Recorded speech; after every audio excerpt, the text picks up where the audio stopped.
رسول ہوں۔ اعوذ باللہ من الشیطان الرجیم، بسم اللہ الرحمن الرحیم۔ خواتین و حضرات، السلام علیکم ورحمۃ اللہ وبرکاتہ و مغفرتہ۔ پروگرام احکام شریعت اور طہارت اور شرعی معذور سے متعلقہ احکام کے ساتھ شرف حضوری ایک مرتبہ پھر حاصل ہے۔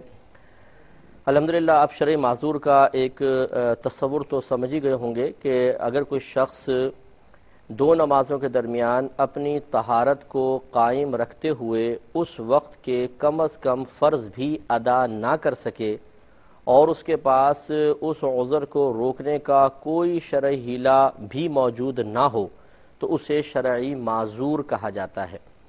جیسے پیشاب رسنے کے امراض ہوتے ہیں بعض اوقات، یا خروج ہوا کی مرض ہوتا ہے، گیس کے امراض ہوتے ہیں، اسی طرح بعض کو بلیڈنگ ہوتی رہتی ہے، خون آتا ہے، یا اور جیسے آشوب چشم کی بیماری ہو جاتی ہے کہ مسلسل دکھتی آنکھ سے، بیماری والی آنکھ سے پانی نکل رہا ہے، تو یہ پانی بھی وضو توڑ دیتا ہے۔ میں نے پوری تفصیل سے آپ کو عرض کیا تھا۔ تو اس قسم کے بعض اوقات آزار لاحق ہو جاتے ہیں اور اس طرح ہوتے ہیں کہ مستقل نجاست خارج ہو رہی ہوتی ہے اور انسان وضو کرے اس میں بھی نجاست خارج ہوتی ہے۔ اگر وضو میں نہیں ہوئی، وہ نماز پڑھنے کھڑے ہوئے، پھر نجاست کا خروج ہو گیا، اور اس کے پاس بعض اوقات کوئی ایسا ہیلہ، کوئی ایسا بہانہ، کوئی ایسا طریقہ بھی نہیں ہوتا کہ چلو کم از کم وقتی طور پر ہی اس عذر کو روک لے کہ وضو بھی آرام سے ہو جائے، نماز بھی پوری کی پوری اس عذر کے بغیر ادا ہو جائے۔ اگر یہ صورتحال ہے تو اس شخص کو شرعی معذور کہا جائے گا۔ آپ کو بتا چکے ہیں کہ اس کو دو نمازوں کے درمیان بار بار کوشش کر کے اپنی طہارت کی بقا کے ساتھ نماز ادا کرنے کی کوشش کرنی ہے، لیکن اگر نہ کر سکے اور آخری وقت آ جائے یہاں تک کہ صرف 4 رکعت نماز، یا جیسے کہ بالفرض ظہر ہے تو 4 رکعت، مغرب ہے تو 3 رکعت نماز کا وقت رہ گیا، یا فجر ہے تو صرف 2 رکعت نماز کا وقت رہ جائے، گویا کہ اس وقت کے فرض بس ادا ہو سکتے ہیں، اگر اب بھی ادا نہیں کیے تو نماز قضا ہو جائے گی، تو یہ پورے وقت میں جو اس نے اپنا امتحان لیا ہے سمجھ لیجیے شرعی معذور ہو چکا ہے۔ اب حکم یہ ہوتا ہے کہ یہ وضو کرے اور نماز پڑھے، چاہے وہ عذر لاحق ہوتا رہے، مثلا قطرے آتے ہیں تو چاہے قطرے آتے رہے، وضو اس کا قائم رہے گا۔ اب جب اگلی نماز کا وقت آئے تو پھر یہ جدید وضو کر لے، اور چونکہ پہلی مرتبہ 2 نمازوں کے درمیان شرعی معذور ہونا ثابت ہو چکا ہے، لہذا اب اگلی 2 نمازوں میں اس کو پورے نمازوں کے وقت کے دوران امتحان نہیں لینا ہے، بلکہ جیسے وقت شروع ہو بس وضو کرے اور نماز ادا کرتا رہے۔ اور ان کا حکم شرع یہی ہوتا ہے کہ وضو کرنے کے بعد جب تک کوئی کسی اور ذریعے سے ان کا وضو نہیں ٹوٹتا، چاہے یہ والا عذر جس کی بنا پر انہوں نے مطلب امتحان لیا تھا، یا جس عذر کی بنا پہ شرعی معذور بنے تھے، یہ کتنا ہی لاحق ہوتا رہے ان کا وضو نہیں جائے گا۔ ہاں یہ ضرور ہے کہ بالفرض جیسے بلیڈنگ کے مسائل ہیں یا پیشاب کے قطرات کے مسائل ہیں، اگر یہ مثال کے طور پہ کپڑوں کے اوپر لگ گئے ہیں، شلوار پہ لگ گئے ہیں، تو پھر بہتر یہ ہے کہ جب نماز خاص پڑھنے لگیں اس وقت کپڑے بدل لیں۔ اب اگر دوران نماز قطرات آ رہے ہیں، دوران نماز خون ٹپک گیا مثال کے طور پر، کوئی بات نہیں، یہ اسی ناپاکی بظاہری ناپاکی ہے، لیکن اسی حالت میں نماز ادا کرنا ان کے لیے جائز ہے۔ اور بہتر یہ ہے کہ اس قسم کے امراض میں مبتلا اشخاص کوئی کپڑا وغیرہ رکھ لیں تاکہ اس میں رطوبت جذب ہوتی رہے، عین جب نماز کا وقت آئے تو وہ کپڑا نکال کر دوسرا رکھ لیں تاکہ کپڑے اپنے پہنے ہوئے آلودہ نہ ہوں، وہ کپڑا ہی آلودہ ہو، دوران نماز تھوڑا بہت ہی ہوگا لیکن جو پہلے آلودہ ہوا تھا اسے نماز سے پہلے آپ پھینک دیں اور دوسرا رکھ لیں، تو اس طریقے سے کافی حد تک الحمدللہ انسان پاکی کے ساتھ نماز کو ادا کر سکے گا۔ اور پھر آپ کو بتایا تھا کہ یہ عذر ایک دفعہ امتحان ہو گیا تو یہ عذر اس وقت تک باقی مانا جائے گا، اس شخص کو شرعی معذور اس وقت تک کہا جائے گا کہ اب اس کے بعد اگلی کوئی سی بھی 2 نمازوں میں ایک بار بھی اگر یہ عذر لاحق ہوا تو بس وہ شرعی معذور ہے۔ ظہر سے عصر مثال کے طور پہ امتحان لیا، شرعی معذور ہونا ثابت ہوا، اب عصر سے مغرب اگر صرف ایک مرتبہ قطرہ آیا تو وہ شرعی معذور ہے، اس طرح مغرب سے عشاء ایک دفعہ قطرہ آیا شرعی معذور ہے، عشاء سے فجر ایک دفعہ قطرہ آیا شرعی معذور ہے۔ اب یہ شرعی عذر سے اس وقت باہر نکلے گا جب 2 نمازوں کے درمیان پورا کا پورا وقت ایسا گزر جائے کہ ایک مرتبہ بھی یہ عذر لاحق نہ ہو تو باہر ہو گیا۔ اب اگر باہر ہو گیا مثال کے طور پہ دوبارہ قطرات آتے ہیں تو یہ دوبارہ اپنے امتحان لے گا، کیوں پہلا سابقہ امتحان ختم، اس طرح طریقے سے چلائے گا۔ اور آپ کو بتایا تھا کہ ایک وقت میں کا وضو انسان اس یعنی دو نمازوں کے درمیان جب وضو کر لیا ہے تو اس وضو سے جتنی چاہے نمازیں ادا کرتا رہے، عبادات ادا کرتا رہے، سب کی اس کو اجازت ہوتی ہے، کیونکہ جب شرع عذر کے ساتھ ایک نماز کے لیے وضو کیا تو اس وقت کے اندر یہ وضو ہمیشہ قائم رہے گا، یعنی دوسرے اعذار سے تو ٹوٹ سکتا ہے لیکن جس عذر کی بنا پہ وضو کیا اس سے نہیں ٹوٹے گا، آخری وقت تک قائم و باقی رہے گا۔ اس کے علاوہ امامت کے مسائل آپ کو میں نے عرض کیے تھے کہ اگر ایک شرعی عذر کسی شخص کو لاحق ہے اور اس کے پیچھے صحت مند اور تندرست لوگ کھڑے ہوئے ہیں تو ان کی نماز اس شخص کے پیچھے نہیں ہوگی، اس لیے امام کو ضروری لازم ہے کہ اگر وہ شرعی معذور ہے تو وہ امامت ہرگز نہ کرے، وہ کسی اور کو امام بنائے۔ ایسا ہوتا ہے بعض اوقات کہ وقتی طور پہ ہی صحیح لیکن انسان کسی شرعی عذر میں مبتلا ہو جاتا ہے، جیسے آشوب چشم کی بیماری آئی کہ مسلسل دکھتی آنکھ سے پانی نکل رہا ہے، تو اب یہ امام صاحب نماز نہیں پڑھا سکتے جب تک کہ ان کا یہ شرعی عذر ان کے ساتھ ہے، تو ان کو چاہیے کہ کسی اور کو نماز پڑھانے دیں، جب یہ عذر ختم ہو تو پھر یہ آگے آئے۔ اور اگر خدا نخواستہ کسی کے ساتھ مستقل شرعی عذر ہے اسے تو ہرگز امام نہیں بننا چاہیے، کیونکہ شرعی معذور کے پیچھے صحت مند لوگوں کی نماز نہیں ہوتی۔ اب سوال یہ پیدا ہوتا ہے کہ اگر ایک شرعی معذور ہے تو اس کے پیچھے دوسرے شرعی معذور کی ہو جاتی ہے کہ نہیں ہو جاتی؟ اس میں حکم شرع یہ ہوتا ہے کہ دیکھا یہ جائے گا کہ جو پیچھے شرعی معذور کھڑا ہوا ہے کیا اس کے ساتھ بھی وہی عذر ہے جو آگے والے کے ساتھ عذر ہے۔ مثال کے طور پہ انہیں امام صاحب کو قطرات کی بیماری ہے اور جو پیچھے مقتدی کھڑا ہوا ہے اسے بھی قطرات کی بیماری ہے، تو پھر یہ ایک دوسرے کے پیچھے نماز ادا کر سکتے ہیں۔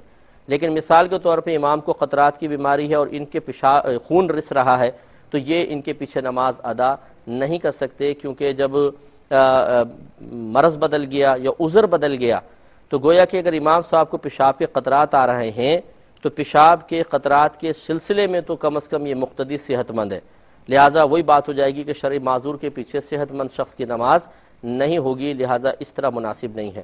اسی طریقے سے بالفرض اگر کسی کو دو عذر لاحق ہے اور پیچھے اس کے کوئی ایک عذر والا کھڑا ہوا ہے، نماز ہو جائے گی، لیکن اس میں بھی شرط یہ فقہا نے لکھی ہے کہ آگے جو امام صاحب کو دو عذر لاحق ہیں وہ دونوں ایک عذر ایک پہلے یوں کر لیتے ہیں، دو عذر امام صاحب کو ہیں، ایک عذر اس کو ہے، تو ضروری ہے کہ ان دو اعذار میں سے ایک عذر وہ ضرور ہو جو مقتدی کو ہے، لاحق ہے۔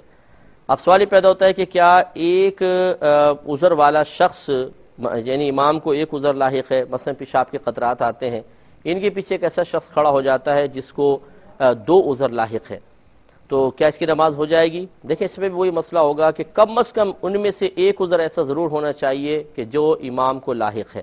مثال کے طور پہ امام کے پیشاب آ رہا ہے، پیشاب کے قطرات آتے ہیں اور یہ مقتدی ہے، اسے پیشاب کے بھی ہیں اور آشوب چشم ہے تو ٹھیک ہے کر سکتا ہے، لیکن اگر اس کو بلیڈنگ ہو رہی ہے اور آشوب چشم ہے تو یہ پیشاب والا مرض تو اس کو نہیں ہے، اس کے حق میں چونکہ صحت مند ہے تو اس کی نماز پیچھے نہیں ہوگی۔ کالر ہمارے ساتھ ہیں، السلام علیکم۔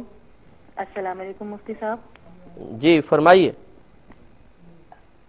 جی فرمائے بہن۔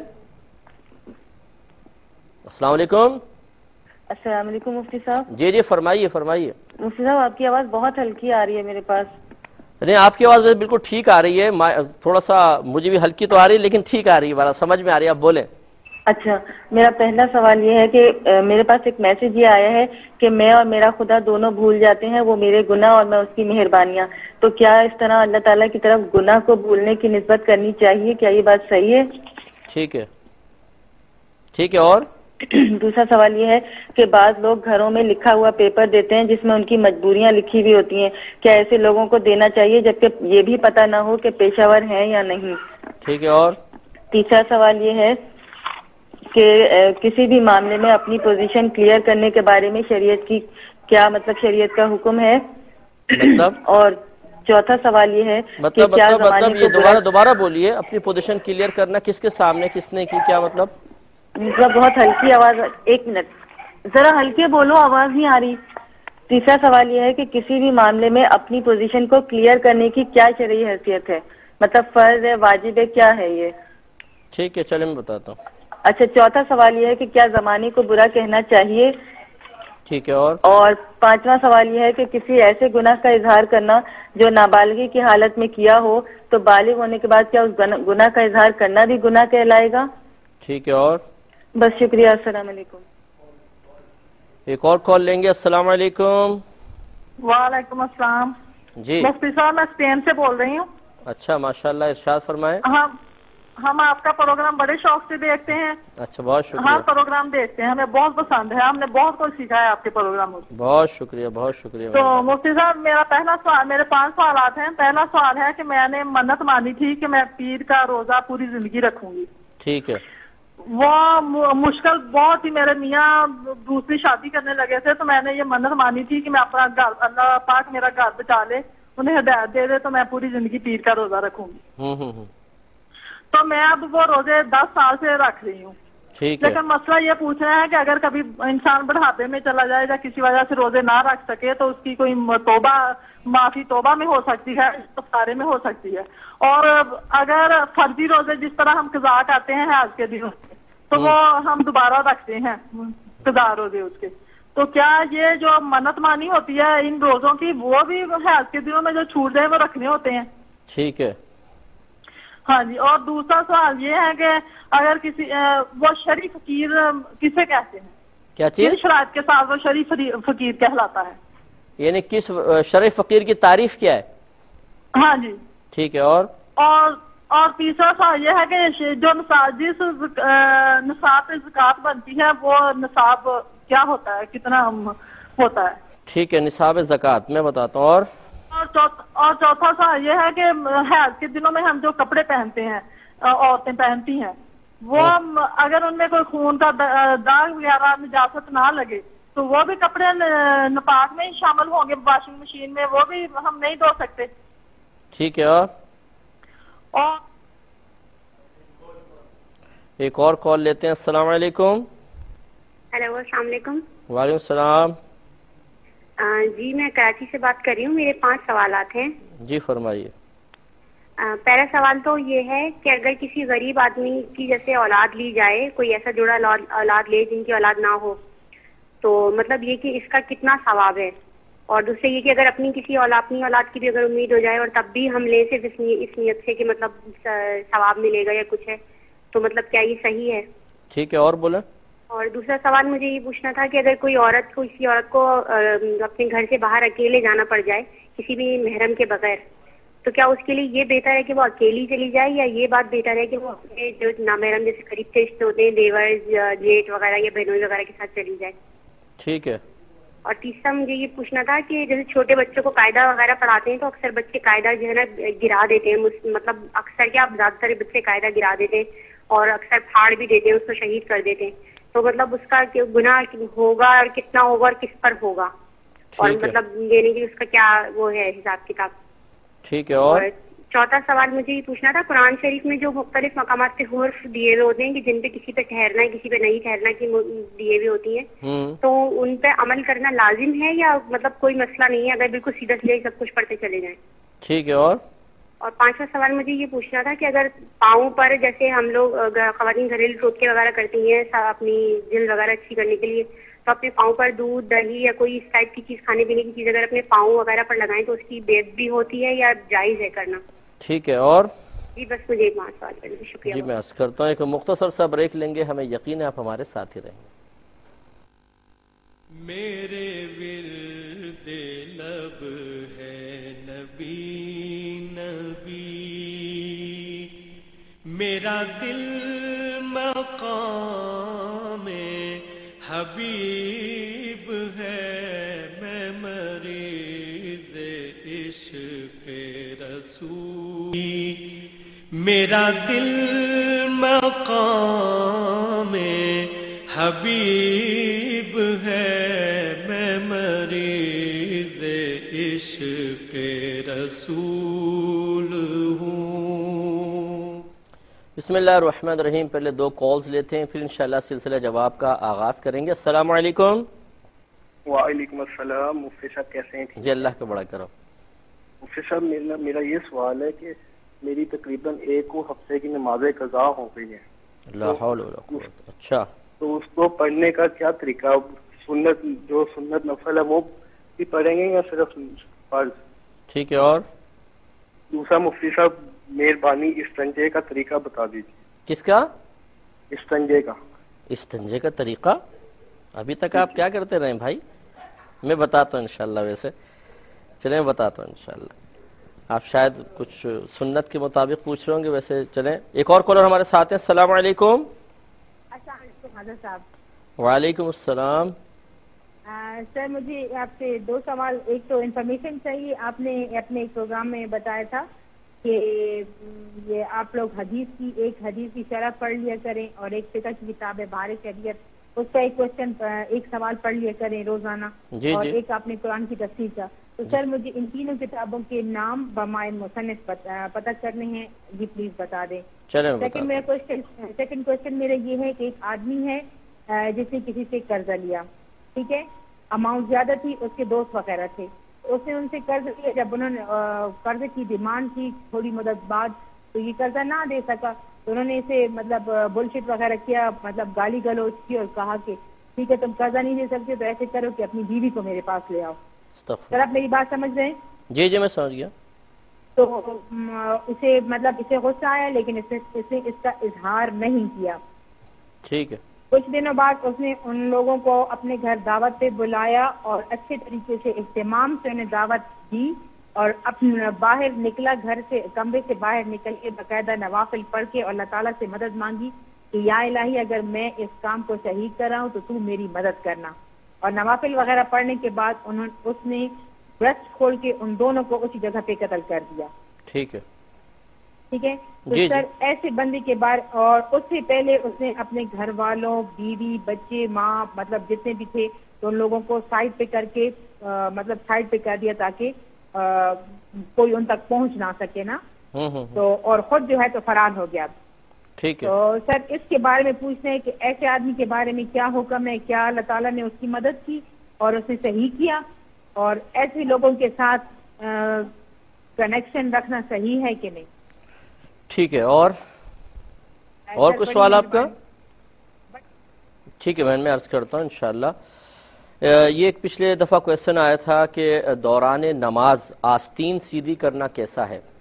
دیکھیں اگر تو کوئی بہن نماز پڑھ رہی ہیں تو چونکہ ان کی یہ کلائی کا جوڑ سے اوپر ستر شروع ہو جاتا ہے، اگر تو ایسا ہوا کہ نماز شروع کرنے سے پہلے ایسا تھا یا رکوع یا سجود میں جاتے ہوئے تھوڑا کھنچ گئی تو ان کو تو فوراً اس کو ڈھکنا چاہیے، کیونکہ اگر زیادہ دیر تک کھلی رہی اور کم از کم 1/4 کلائی 3 سبحان اللہ کی مقدار کھلی رہی تو نماز ٹوٹ ہی جائے گی. تو اس لیے کم مقدار کو بھی عورت کو فوراً کور کرنا چاہیے. ہاں اگر مرد ہے بالفرض تو مرد کو کوئی کلائی آستین وغیرہ نیچے کرنے کی حاجت نہیں ہے، کیونکہ یہ کلائی ہے یہ بلکہ یہاں تک بازو پورا، یہ مرد کے لیے کوئی ستر نہیں ہے کہ دوران نماز اس کو ڈھکنا واجب ہو. لہٰذا اگر آستین تھوڑی اوپر چڑھ بھی گئی ایسی نماز پڑھ لیں. ہاں اگر ایسا ہے کہ انہوں نے اس کو فولڈ کیا ہوا ہے تب بھی فقہا نے فرمایا کہ آدھی کلائی تک ہے تو گنجائش نکل سکتی ہے، آدھی کلائی کے اوپر ہو تو پھر کراہت کا قول کہا ہے. تو مرد کے لیے بہرحال ایسا کوئی مسئلہ نہیں ہے. پھر بھی اگر کسی نے دوران نماز اس طرح آستین کو نیچے کیا کہ اگر کوئی اس کو دور سے دیکھ رہا ہوتا تو اس کے نماز سے باہر ہونے کا یقین نہ کرتا. مطلب کہنے کا یہ ہے کہ ایسا کوئی عمل اختیار کرنا کہ اگر کوئی دور سے دیکھے تو وہ یقین کرے کہ ہم نماز میں نہیں. جیسے مثال کے طور پہ دوران نماز پڑھتے پڑھتے کنگا نکال کے کنگا کرنا شروع کر دینا. اب دور سے دیکھنے والا یقیناً سمجھے گا نماز میں نہیں ہے، یہ عمل کثیر کہلاتا ہے، بڑا عمل کہلاتا ہے، اس سے نماز فاسد ہو جاتی ہے. اور اگر ایسا کوئی عمل اختیار کیا جو بڑا معمولی سا ہے، قلیل سا ہے، اور اگر کوئی دور سے دیکھے تو یہ سمجھے نماز میں ہی ہے یا شک میں پڑ جائے پتہ نہیں نماز میں ہے یا نہیں ہے، بس یہ بھی اگر ہو تو یہ عمل قلیل کہلاتا ہے، اس سے نماز فاسد نہیں ہوتی. اگر یہ بلا عذر ہے تو مکروہ تنزیہی ہوتا ہے، اور عذر کے ساتھ ہو تو بالکل معاف ہوتا ہے. تو لہٰذا اگر بالفرض کسی نے آستین دیکھی اور اس نے کہا کہ ادب یہی کہ نیچے کروں اور مرد ہے اس نے ہلکے سے ہاتھ سے نیچے کر لی تو اس سے کوئی فرق نہیں پڑے گا، اس کی نماز ہو جائے گی. دوسرے نے فرمایا تھا کہ کیا نماز پڑھتے ہوئے مٹی صاف کرنا جیسے پیشانی پہ کرنا یا کپڑوں پہ جھاڑ دینا، کیا اس سے نماز فاسد ہوتی ہے؟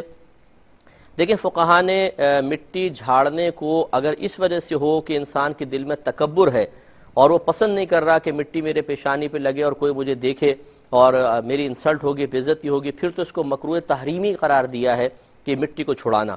اور اگر ایسا نہیں ہے بلکہ اس سے وحشت ہو رہی ہے یا اس مٹی کے ساتھ چھوٹے چھوٹے کنکر ہیں کہ جب دوبارہ فرش پہ سجدہ کرتے ہیں تو وہ کنکر چبھ رہے ہیں اور ان کے چبھنے کا یقین ہے، اس وجہ سے اگر وہ مٹی ہٹاتا ہے تو پھر اس میں کوئی حرج نہیں ہے، لیکن اس میں بھی وہی طریقہ رکھے کہ عمل قلیل کے ساتھ مٹی کو دور کرے، عمل کثیر نہ ہونے پائے۔ ایک یہ اور مزید کویشچن آیا تھا کہ غیر ممالک میں جب ہم بینک اکاؤنٹ میں سیونگ اکاؤنٹ وغیرہ میں پیسہ رکھواتے ہیں تو وہ کچھ انٹرسٹ وغیرہ دیتے ہیں، تو کیا ان بینکوں سے یہ زائد پیسہ لینا شرعاً جائز ہے؟ دیکھیے مسئلہ یہ ہے کہ کافر کا مال اگر دھوکے اور جھوٹ کے بغیر حاصل ہو رہا ہو تو یہ شرعاً بالکل جائز ہوتا ہے۔ چنانچہ وہ بینک جو ٹوٹل کافروں کے بینک ہیں، ان کی مینجمنٹ ٹوٹل کافر ہے اور اس میں کسی مسلمان کے شیئرز موجود نہ ہوں، اگر اس میں انسان پیسہ جمع رکھتا ہے، پیسہ رکھوانا آپ کا حق ہے کیونکہ اس کی حفاظت ضروری ہے۔ گھر میں پیسہ چھن جاتا ہے، نقصان ہو جاتا ہے تو آپ نے بینک میں رکھوا دیا۔ اب اگر بینک اپنی مرضی سے اپنی خوشی سے اس پہ کچھ پروفٹ دے رہا ہو، چاہے اس کو سود کہہ کر دے رہا ہے، تو آپ سود لینے کی نیت سے نہ لیں، بلکہ اس لیے کہ کافر کا مال ہے، مال مباح ہے، وہ اپنی مرضی سے دے رہا ہے، جسے کافر آپ کو تحفہ یا گفٹ دے دے تو کافر سے گفٹ لینا شرعاً جائز ہے۔ اسی طریقے سے آپ تحفہ، ہبہ، گفٹ سمجھتے ہوئے اگر اس پیسے کو لے لیتے ہیں، اس میں شرعاً کوئی حرج نہیں ہے، آپ کے لیے لینا بالکل جائز ہے۔ ایک یہ کہتی ہیں کہ کسی شخص نے کہا کہ میں اور میرا خدا دونوں بھول جاتے ہیں، خدا میرے گناہ بھول جاتا ہے اور شاید میں اس کی عنایات کو بھول جاتا ہوں، تو اللہ تعالیٰ کی طرف بھول کی نسبت کرنا کیسا ہے؟ تو دیکھیں یہاں اصل میں بھول کو مجازی طور پہ درگزر کے معنی میں لیا گیا ہے، اگرچہ اس لفظ کا استعمال اللہ تبارک و تعالیٰ کے لیے قطعاً مناسب نہیں ہے، بلکہ جو بھول کا تصور ہمارا ہے کہ ہم بالکل ذہن سے کسی چیز کا محو ہو جانا، اگر یہ مفہوم اور معنی رکھ کر اللہ تعالیٰ کے لیے کہا جائے تو یقیناً یہ کفر بن جاتا ہے۔ لیکن اگر اس بھول کو مجازاً درگزر کے معنی میں کیا جائے کہ میں تو اللہ تعالیٰ کی عنایات بھول جاتا ہوں اور اللہ تعالیٰ میرے گناہوں سے میں اللہ تعالیٰ کی عنایات کو بھول جاتا ہوں اور اللہ تعالیٰ میرے گناہوں سے درگزر فرما لیتا ہے، تو بھول بمعنی درگزر کرنے میں استعمال کرنے میں حرج نہیں ہے، یعنی اس میں کفر نہیں ہے۔ لیکن یہ ضرور ہے کہ اللہ تبارک و تعالیٰ کے لیے جب اس لفظ کو استعمال کیا جائے تو مناسب نہیں ہے، آپ درگزر کا ہی معنی کہیں، لفظ کہیں، بھول والا لفظ نہ کہیں۔ لیکن بہرحال اگر کسی نے بھول بمعنی درگزر لیا ہے تو یہ کفر نہیں کہلائے گا۔ یہ کہتے ہیں کہ بعض لوگ ایسے ہوتے ہیں، گھروں پہ آتے ہیں، ایک پرچہ سا دے دیتے ہیں، اندر اس میں ان کی مجبوریاں، بیماریاں لکھی ہوتی ہیں اور وہ کہتے ہیں ہماری کچھ مدد کر دیں، تو کیا ایسے لوگوں کو دینا شرعاً جائز ہے؟ دیکھیں سب کے سب پیشہ ور ہوتے ہیں، آج ایک علاقہ سنبھالیں گے، دوسرے دن دوسرا علاقہ، تیسرے دن تیسرا علاقہ، اگر آپ ان کے ساتھ ساتھ رہیں شام تک دیکھیے کتنے روپے کماتے ہیں، اور پھر شام کو ساری مجبوریاں ختم، وہ کاغذ یہ پھینکتے ہیں اور کھا رہے ہیں، پی رہے ہیں، اور ان کے پورے گروپ ہیں جو کام کر رہے ہیں۔ تو اس لیے ایسے لوگوں کو پیشہ ور حضرات کو ہرگز نہ دیں۔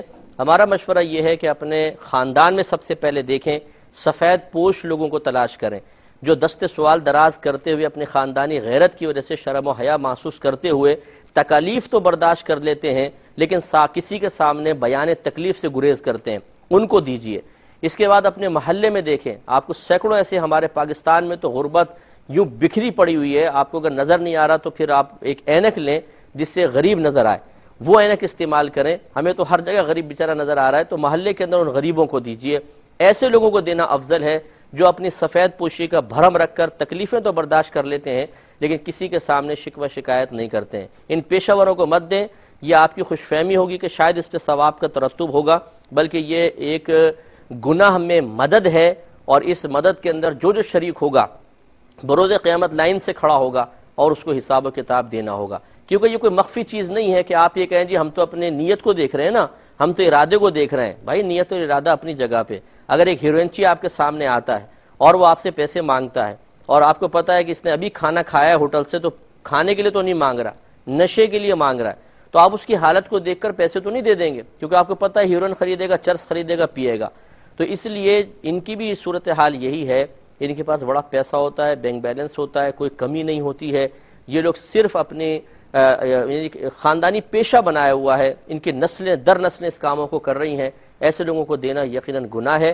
اور یہ کراچی میں کم از کم رہنے والے پر یہ چیز بالکل مخفی نہیں ہے، ایک سے ایک استاد پڑھا ہوا یہاں پہ فراڈ کر رہا ہے، تو پھر ان کو دینا بے وقوفی کی بات ہے۔ ایک ہی کہتی ہیں کہ اپنی پوزیشن کلیئر کرنے کی شرعی حیثیت کیا ہے، یعنی اگر ہم پہ کوئی الزام لگ جائے، کوئی ہم سے بدگمانی کر رہا ہے، کوئی ہمارے بارے میں غلط فہمی میں مبتلا ہو رہا ہے، تو اس کی شرعی حیثیت کیا ہے؟ دیکھیے جتنا بڑا فتنے کا اندیشہ ہو اتنی اس کی شرعی حیثیت میں سختی پیدا ہوگی۔ اگر آپ یہ سمجھتے ہیں کہ میں اپنی شخصیت کو کلیئر نہیں کروں گا تو گھر کے گھر ٹوٹ جائیں گے، قتل و غارت ہو جائے گی، تو فرض ہے ظاہر کریں۔ اگر اور چھوٹا فتنہ فساد کا ہے تو واجب ہے۔ اگر ویسے ہی آپ کرنا چاہتے ہیں، کوئی فتنہ فساد کا اندیشہ نہیں ہے، تو پھر درجہ استحباب میں آئے گا۔ ہمارے نبی کریم صلی اللہ علیہ وسلم ایک مرتبہ معتکف تھے، آپ کی زوجہ محترمہ بی بی صفیہ رضی اللہ تعالی عنہا مسجد میں آپ سے ملنے آئیں۔ جب وہ جانے لگیں تو نبی کریم صلی اللہ علیہ وسلم ان کو مسجد کے دروازے تک چھوڑنے کے لیے آئے، تو سامنے سے دو صحابہ گزرے، ان کی نگاہ آپ دونوں پہ پڑ گئی، تو نبی کریم صلی اللہ علیہ وسلم نے ان دونوں کو بلایا اور فرمایا کہ یہ میری زوجہ ہیں۔ تو ان میں سے ایک نے کہا یا رسول اللہ، یہ ہم تو آپ کے بارے میں بدگمانی کر ہی نہیں سکتے، ہم تو کوئی شک نہیں کر سکتے آپ کے بارے میں۔ تو نبی کریم صلی اللہ علیہ وسلم نے ارشاد فرمایا کہ شیطان انسان کی رگوں میں بالکل اس طرح دوڑتا ہے جیسے خون دوڑتا ہے۔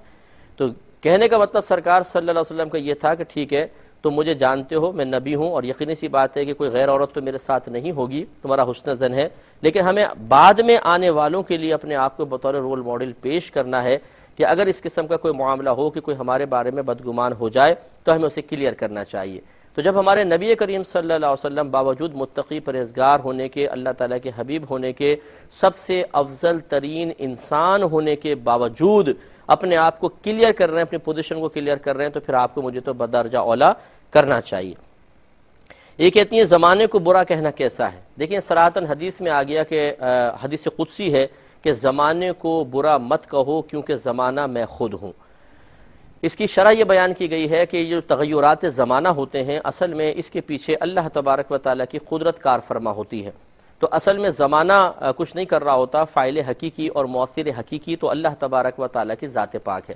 تو بعض اوقات سبب کو برا کہنا یہ اصل میں سبب قائم کرنے والے کو برا کہنا ہے۔ مثال کے طور پر بلا تمثیل ایک شخص ایک تصویر بناتا ہے، آپ اس تصویر کو دیکھ کے کہتے ہیں وہ کتنی بھدی تصویر ہے، کتنی بھونڈی تصویر ہے۔ اب آپ بظاہر تصویر کے لیے برے الفاظ کہہ رہے ہیں، لیکن حقیقتاً آپ مصور کو برا کہہ رہے ہیں، وہ فیل کرے گا۔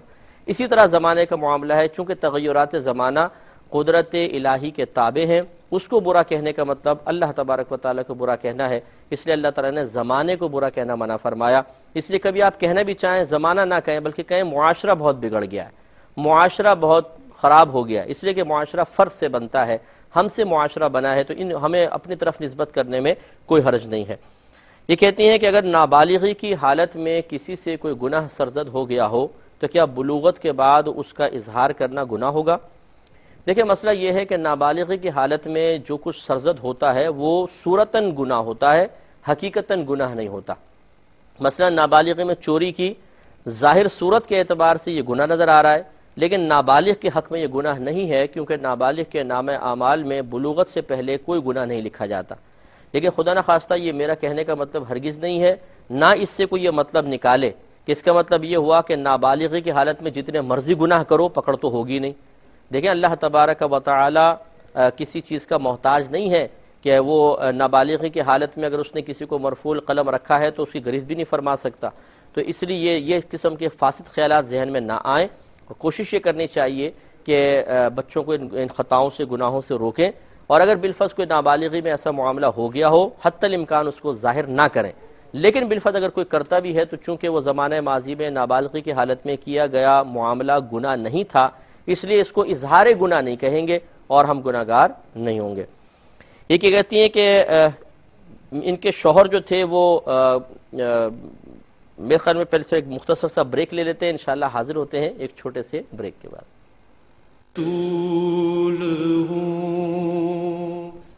بسم اللہ الرحمن الرحیم۔ ایک بہن نے کال کی تھی کہ ان کے شوہر کوئی دوسری شادی کرنے لگے تھے، تو انہوں نے کہتی ہیں کہ میں نے اپنا گھر بچانے کے لیے اللہ تعالیٰ کی بارگاہ میں منت مانی کہ اللہ تعالیٰ اگر میرے شوہر شادی سے باز آ جائیں تو میں پوری زندگی پیر کا روزہ رکھوں گی۔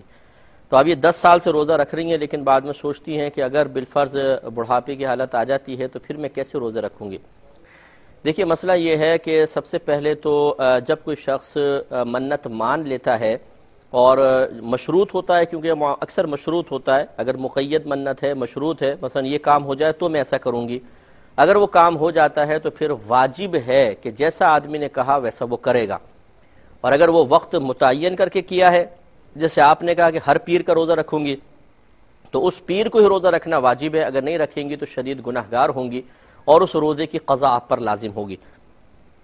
تو جب تک آپ کی ہمت ہے آپ روزے رکھتی رہیں، جب آپ یہ سمجھتی ہیں کہ اب آپ بوڑھی ہو گئی ہیں اور اب آپ سے روزہ نہیں رکھا جا رہا ہے، نقاہت زیادہ ہوتی ہے یا اور معاملات ہو جاتے ہیں، بیماری وغیرہ بھی خدا نخواستہ ہو سکتی ہے، تو پھر آپ ہر روزے کے بدلے میں فدیہ دیں گی، ایک صدقہ فطر کی مقدار آپ کو صدقہ کرنا ہوگا، لیکن اس وقت کرنا ہوگا جب آپ روزہ رکھنے سے عاجز آ جائیں۔ ایسا نہیں کہ آپ ابھی سے شروع ہو جائیں کہ روزہ رکھ سکتی ہیں لیکن سوچا چھوڑو روزہ نہیں رکھتے، کفارہ ادا کر دیتے ہیں، ایسا نہیں ہے، آپ کو کرنا ہوگا۔ اور بالفرض اگر آپ نے نہ روزہ رکھا نہ کفارہ ادا کیا تو پھر آپ پہ واجب ہے کہ بوقت وفات آپ وصیت کر کے جائیں کہ آپ کے مال سے چھوٹے ہوئے روزوں کا فدیہ ادا کیا جائے، ضروری ہے۔ اور اصلاح آپ کی یہ میں ضرور کرنا چاہوں گا کہ آپ نے اللہ تعالیٰ کی بارگاہ میں عرض کی کہ اللہ تعالیٰ میرے شوہر دوسری شادی نہ کریں تو میں روزے رکھوں گی اور میرا گھر بچا لے۔ دیکھیں دوسری شادی کرنا کوئی گھر کی بربادی نہیں ہے، میں خدا نخواستہ ترغیب نہیں دے رہا ہوں کسی کو، لیکن میں بہنوں کی ایک اصلاح کے لیے عرض کر رہا ہوں۔ ایک یہ ہے کہ آپ اللہ تعالیٰ کی بارگاہ میں عرض کریں کہ یا رب کریم میں شوکن کے وجود کو اپنے باطنی تقاضے کے لحاظ سے برداشت نہیں کر سکتی، تو اے مالک و مولا مجھے اس آزمائش سے بچا لے۔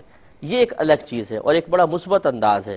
ایک ہے کہ دوسری عورت سے نکاح کرنے سے آپ کہہ رہی ہیں میرا گھر برباد ہو جائے گا، تو آپ کا گھر برباد ہو، دوسری عورت سے گھر آباد بھی تو ہو رہا ہے، اور اگر وہ نہ کریں تو پھر اس کے لیے بربادی کا سامان ہے، آپ کے لیے آبادی کا ہے۔ ایک تو یہ مسئلہ کہ اس کے لیے آپ نے گویا کہ بربادی کی دعا کی، اپنے لیے آبادی کی، یہ مناسب نہیں۔ دوسری بات یہ ہے کہ دو شادیاں کرنا، 3 یا 4 اگر اعتدال میں ہو اور عدل و انصاف کے ساتھ ہو تو اللہ تبارک و تعالیٰ نے خود قرآن عظیم میں اس کی اجازت شوہر کو مرحمت فرمائی ہے، تو پھر اس فعل کو برا سمجھنا اور اس پر اعتراض کرنا یہ مناسب نہیں ہے۔ دیکھیں میں نے آپ کو سمجھیے گا اس بات کو اچھی طریقے سے کہ ایک ہے شوہر کو اس وجہ سے روکنا کہ آپ شاید عدل و انصاف نہ کر پائیں گے یا اپنے باطنی تقاضے کی وجہ سے کہ شاید میں سوکن کا وجود برداشت نہیں کر سکوں گی تو پھر شوہر کے حق میں مجھ سے کوتاہیاں شروع ہو جائیں گی، یہ ایک الگ چیز ہے۔ اور ایک ہے کہ دوسری شادی کو برا سمجھنا، ناجائز سمجھنا، غلط سمجھنا اور گھر کی بربادی والا معاملہ سمجھنا یا شوہر کے اوپر طنز کرنا شروع کر دینا، اٹیک کرنا کہ تم شاید عورت پرست ہو گئے ہو، تمہاری نیتیں خراب ہو گئی ہیں، تمہارے باطنی تقاضے بڑھ گئے ہیں، اس طرح اس کو ٹارچر کرنا یہ مناسب نہیں ہے، کیونکہ کثیر انبیاء علیہ السلام سے دوسری شادیاں ثابت ہیں۔ خود ہمارے نبی کریم صلی اللہ علیہ وسلم کی 9 اور ایک روایت کے مطابق 11 ازواج تھیں، اور کثیر صحابہ کرام سے 2 شادیاں 3 شادیاں ثابت ہیں۔ اگر دوسری شادی کرنا ہی معیوب ہوتا یا برا ہوتا تو پھر یاد رکھیں کہ نبیوں کی طرف اور صحابہ کی طرف برائی کی نسبت کرنا لازم آئے گا۔ اس لیے ہم آپ کی خدمت میں عرض کر رہے ہیں کہ آپ اپنے باطنی تقاضے کے لحاظ سے ایک چیز کو ناپسند کر رہی ہوں وہ ایک الگ بات ہے، لیکن اس کو برا نہ کہیے، اس لیے کہ شرعاً وہ ایک جائز کام ہے اور حلال ہے۔ جائز اور حلال کو برا کہنا یہ خود برا ہوتا ہے۔ امید ہے کہ آپ بھی توبہ کر لیں گے۔ انہوں نے فرمایا کہ جس طرح رمضان کے روزے حالت حیض میں چھٹ جاتے ہیں تو بعد میں ہم قضا کرتے ہیں، کیا منت کے روزے بھی اس طرح بعد میں قضا کرنے ہوں گے؟ جی ہاں بالکل، اگر آپ حالت حیض میں ہیں، پیر کو بالفرض آپ کا حیض چل رہا ہے تو آپ پھر بعد میں اس کو قضا کے طور پر رکھیں گی۔ لیکن انہوں نے پوچھا کہ شرعی فقیر کی تعریف کیا ہے، اور دوسرا پوچھا کہ نصاب زکوٰۃ کیا ہے۔ یہ دونوں سمجھ لیں گے، دونوں کا جواب ہو جائے گا۔ دیکھیے جس شخص کے پاس 7.5 تولہ سونا یا 52.5 تولہ چاندی یا اتنا روپیہ جس سے وہ 52.5 تولہ چاندی خرید سکتا ہو، یا اتنا مال تجارت کہ جس کی مالیت 52.5 تولہ چاندی تک پہنچتی ہو، یہ چیزیں اس کے پاس موجود ہوں، ان میں سے کوئی ایک، تو وہ مالک نصاب کہلائے گا۔ لیکن یہ بھی ضروری ہے کہ اس پر اتنا قرضہ نہ ہو کہ اگر اس قرضے کو ادا کریں تو یہ نصاب باقی نہ رہے، سمجھیں؟ اگر قرضہ ادا کریں تو نصاب باقی نہ رہے تو پھر وہ مطلب مالک نصاب نہیں کہلائے گا۔ ہاں اگر قرضہ تھوڑا سا ہے کہ ادا کر دے تب بھی نصاب باقی رہے گا تو پھر یہ مالک نصاب ہی ہوگا۔ اسی طریقے سے اگر آپ نے کسی کو قرضہ دیا ہوا ہے، آپ کے پاس موجود مال ہے، وہ اتنی مالیت کا ہے کہ مثلا آپ 40 تولہ چاندی خرید سکتے ہیں، اور جو قرضہ دیا ہوا اس کو اگر ملا لیں تو 52.5 تولہ چاندی کے برابر رقم بن جاتی ہے، تب بھی انسان مالک نصاب کہلائے گا۔ تو خلاصہ کلام یہ ہوا کہ 7.5 تولہ سونا یا 52.5 تولہ چاندی یا اتنا کیش روپیہ جس سے 52.5 تولہ چاندی خرید سکتے ہوں، یا اتنا مال تجارت جس سے جو 52.5 تولہ چاندی کی مالیت تک پہنچتا ہو، یا اتنا قرضہ اگر آپ نے کسی کو دیا ہوا ہے جس کی مالیت 52.5 تولہ چاندی تک پہنچ جاتی ہے، یا اس موجودہ مال کے ساتھ اس کو ملائیں تو پہنچ جائے گی، تو وہ مالک نصاب ہے، اسے زکوٰۃ دینی ہوگی۔ اور جس کے پاس ان میں سے کچھ بھی نہیں ہے یا ہے تو بہت معمولی مقدار میں ہے، وہ شرعی فقیر کہلاتا ہے۔ اس کی میں ایک اور تعریف کر دیتا ہوں تاکہ اور واضح ہو جائے۔ اس میں ایک بات اور یاد رکھیے گا کہ اگر ایک جنس سے نصاب مکمل نہیں ہو رہا ہوتا تو اور دوسری جنس بھی موجود ہے تو پھر دو کو ملایا جاتا ہے. مثلا کسی بہن کے پاس 2 تولہ سونا ہے اور چند تولے چاندی ہے. اب نہ سونے سے نصاب پورا ہو رہا ہے نہ چاندی سے، لیکن ہیں 2 جنس سے آپ کے پاس موجود، تو ان دونوں کو ملایا جائے گا. ملانے کا مطلب یہ ہے کہ سونے کی مالیت نکلوائیں، چاندی کی مالیت نکلوائیں، اس اماؤنٹ کو جمع کر کے دیکھیں. اگر اس سے 52.5 تولہ چاندی خریدی جا سکتی ہے تو سمجھ لیں یہ بھی مالک نصاب ہونے کی ایک دلیل ہے یا علامت ہے، وہ مالک نصاب ہوگا. شرعی فقیر کی تعریف اب یہ ہوگی، اس کے جسٹ اپوزٹ لے لیں کہ جس کے پاس 52.5 تولہ چاندی یا 7.5 تولہ سونا یا اتنا روپیہ جس سے 52.5 تولہ چاندی خرید سکتے ہوں، یا اتنا مال تجارت جس کی مالیت 52.5 تولہ چاندی تک پہنچتی ہو نہ ہو، یا ہوں تو اس پہ اتنا قرضہ ہو کہ اگر اس کو ادا کر دیں تو یہ نصاب باقی نہیں رہیں گے، تو وہ شرعی فقیر کہلاتا ہے. لیکن اس میں ایک اضافہ اور ہے کہ اس کے پاس گھر میں ضروریات زندگی سے زیادہ اتنا سامان نہ ہو کہ جس کی مالیت 52.5 تولہ چاندی تک پہنچ جائے. اگر پہنچ جائے تو یہ بھی شرعی فقیر نہیں ہے. مثال کے طور پہ ایک شخص ہے، وہ ویسے اس کے پاس کچھ بھی نہیں ہے، نہ بینک بیلنس، نہ سونا، نہ چاندی، لیکن گھر میں اس نے بہت سارے ڈیکوریشن پیسز رکھے ہوئے ہیں، اسپورٹس کا سامان بھی ہے، اور اس نے خوبصورت چیزیں پینٹنگز وغیرہ خرید کے لگائی ہوئی ہیں. اگر ان سب کی مالیت کا اندازہ کر لیں تو 52.5 تولہ چاندی تک پہنچ جاتی ہے، تو یہ شرعی فقیر نہیں کہلائے گا، چنانچہ یہ زکوٰۃ بھی نہیں لے سکتا ہے. امید ہے کہ آپ بات سمجھ گئے ہوں گی. یہ کہتی ہیں کہ اگر حالت حیض میں کسی نے کپڑے پہنے ہوئے ہیں اور اس پہ کوئی خون وغیرہ نہیں لگتا، کوئی خون نہیں لگا، اب وہ بہن اس کپڑوں کو اتار کے واشنگ مشین میں دیگر کپڑوں کے ساتھ دھونا چاہتی ہیں، تو کیا یہ کپڑے ناپاک کہلائیں گے؟ دیکھیے مسئلہ یہ ہے کہ حالت حیض میں عورت کا ہونا کوئی ایسی ناپاکی نہیں ہے جو چھٹ کر کسی دوسری چیز کو لگے. نبی کریم صلی اللہ علیہ وسلم خود سیدہ عائشہ صدیقہ رضی اللہ تعالی عنہا فرماتی ہیں کہ میں ایام میں ہوتی تھی اور نبی کریم صلی اللہ علیہ وسلم میری گود میں سر رکھتے تھے اور میں آپ کے سر میں کنگھا کیا کرتی تھی. تو ایک دفعہ آپ نے یہ بتایا کہ رسول اللہ میں اس حالت میں ہوں، تو سرکار نے فرمایا کہ عائشہ حیض تمہارے ہاتھ میں تو نہیں ہے، یعنی گویا کہ یہ ایسی نجاست نہیں ہے جو چھٹ کے کسی کو لگے گی.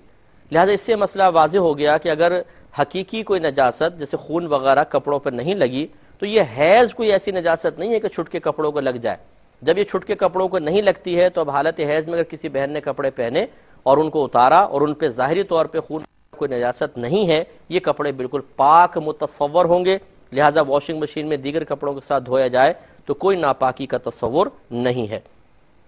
یہ کہتی ہیں کہ اگر کوئی کسی غریب کے بچے کو لے لیتا ہے، اس کو پالتا ہے، پوستا ہے، تو اس کا کیا ثواب ہے؟ دیکھیں یہاں تو خیر ایک تو ہے نبی کریم صلی اللہ علیہ وسلم نے یتیم بچوں کے بارے میں ضرور فرمایا کہ جس نے کسی ایک یتیم بچے کی کفالت کی اور اس کو پال پوس کے جوان کیا تو وہ اور میں جنت میں بالکل اس طرح ہوں گے جیسے یہ 2 انگلیاں ہیں. تو یتیم بچے کے بارے میں تو کہا، اور یتیم اس نابالغ کو کہتے ہیں جس کا باپ فوت ہو جائے. یہ شرعی تعریف یاد رکھیے گا. بعض اوقات ہم بڑی بڑی عمر کے لوگ ہوتے ہیں بالغ، ان کے والد صاحب مرتے ہیں تو ہم کہتے ہیں بیٹا افسوس ہو رہا ہے تم یتیم ہو گئے آج. تو وہ یتیم ہوتا ہی نہیں ہے، یتیم تو نابالغ کو کہتے ہیں جس کا باپ فوت ہو جائے.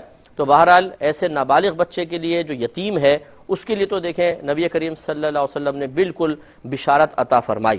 لیکن اب ہم جو آخرت کے درجات ہیں انہیں قیاساً ثابت نہیں کر سکتے، یہ صراحت نبی صلی اللہ علیہ وسلم سے ثابت ہوتے ہیں. لہذا اب آپ یہ نہیں کہہ سکتے کہ جو یتیم بچہ ہے وہ بھی تو ایک بچہ ہے اور غریب کا بچہ بھی ایک بچہ ہے، جب اس کے لیے جنت، اس کو پالنے پر جنت، اس پر بھی ملے گی. نہیں، قیاس سے ثابت نہیں کر سکتے ہیں.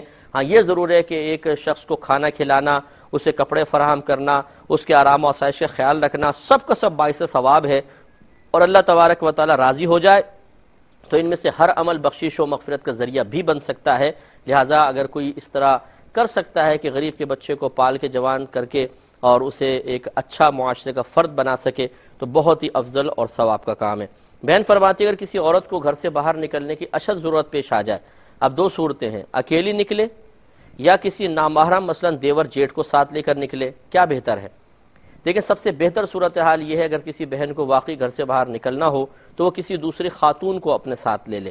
یہ علماء نے اجازت دی ہے کہ شہر میں رہتے ہوئے اگر عورت باہر نکلنا چاہے تو اکیلی نہ نکلے بلکہ کسی امینہ عورت کو ساتھ لے لے.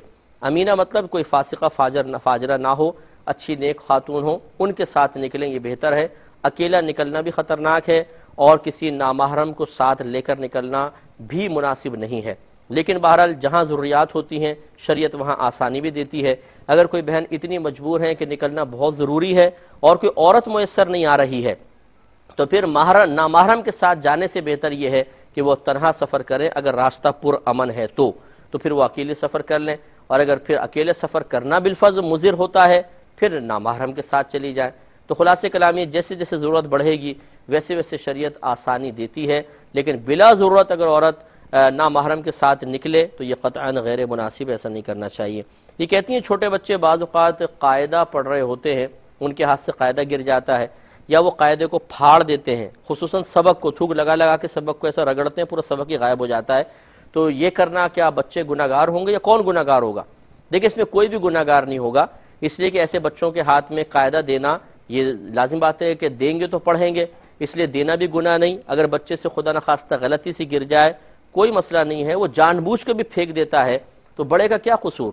اور بچہ بھی مکلف ہوا نہیں ہے. ہاں اس کو ادب سکھائیں گے، سختی بھی کریں گے کہ بھئی ایسا نہیں کریں وہ آئندہ، لیکن بہرحال نہ بچہ گناہ گار نہ بڑا گناہ گار. اسی طرح اگر پھاڑ دیتے ہیں اس میں بھی کوئی گناہ گار نہیں ہوگا. ہاں بچوں کو تنبیہ کرنا لازم ہے.